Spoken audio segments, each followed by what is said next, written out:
रोज-रोज त्याच पद्धतीची मेथीची भाजी खाऊन कंटाळला असाल, तर आज ह्या प्रकारे मेथीची भाजी बनवा. अगदी हॉटेलपेक्षाही भारी भाजी बनणार आहे. इथे कांदा आणि काजू भाजून घ्यायचे आहेत आपल्याला. काजू 10 ते 12 घेतलेले आहेत. इथे कांदा घ्यायचे, 2 उभे चिरलेले कांदे आपल्याला छान असे परतून घ्यायचे आहेत. परतताना ते कुठेही करपले जाणार नाहीत, याकडे आपल्याला लक्ष द्यायचे आहे. आता मेथी मी धुवून ठेवली होती. आता ती चिरून घेऊया. चिरलेली मेथी थोडीशी जास्तही बारीक न करता अशी थोडीशी मोठी ओबड चिरून घ्यायची आहे. आता मेथी ही थोड्याशा तेलामध्ये परतून घ्यायची आहे. मिक्सरला तोपर्यंत मसाला लावण्याची ही तयारी चालू आहे. आता बघू शकता मेथी इथे अगदी हिरवीगार राहण्यासाठी म्हणून मी ह्यामध्ये अगदी चिमटभर अगदी नकळत साखर वापरली होती. पण साखरेचा व्हिडिओ दाखवायचा राहिला. कारण कसं होतं हिरवा कलर टिकून राहण्यासाठी अगदी किंचितशी साखर वापरायची आणि तेलामध्ये छान अशी परतून घेतलेली आहे मेथी.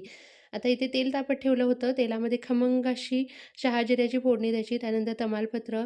आता ह्याच्या फोडणीमध्येच आपल्याला वाटाणे घ्यायचे आहेत. वाटाणेही आपले छान असे परतून घ्यायचे आहेत. बघू शकता वाटाणा एकदम फुलून टम्म फुगलेला आहे. अशा प्रकारे वाटाणा फुगला, की तो आपण कांदा आणि काजूचा जो मसाला लावला होता, तोही ह्यामध्ये परतून घ्यायचा आहे. आता आपल्याला मस्त अशी मेथी तयार करायची असल्यामुळे मेथीही यामध्ये आता थोडीशी परतून घेऊया आणि लागलीच मसालेही त्यामध्ये टाकून घेऊया. आता हळद घेतलेली आहे इथे. त्यानंतर गरम मसाला थोडासा वापरलेला आहे. काश्मीर लाल तिखट घ्यायला विसरू नका. त्यानंतर किचन किंग मसाला आता ह्यामध्ये आलं लसूणची पेस्टही वापरलेली आहे. छान आता हे तेलामध्ये परतून घेऊया तेल सुटेपर्यंत. मीठ ॲड करायचं आपल्या चवीनुसार आणि भाजून घेतलेली मेथी घ्यायची. आता मेथी ही छान आता तेल सुटेपर्यंत परतून घ्यायची आहे. मेथी आधी ॲड केली तरीही चालू शकते, नंतरही ॲड केली तरीही चालू शकते. आता दूध घ्यायचं 1 वाटी.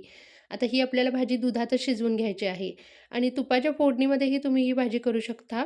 पण दूध आणि तूप एकत्र झालं की थोडंसं असं एकेकांना मळमळल्यासारखं होतं. त्यामुळे मी तेलाची फोडणी दिली होती. त्यानंतर इथे दुधामध्ये आपल्याला भाजी शिजवून घ्यायची आहे. भाजी छान आता शिजली होती. त्यामुळे कसुरी मेथी वापरलेली आहे मी आणि घरातीलच फ्रेश क्रीम वापरलेला आहे.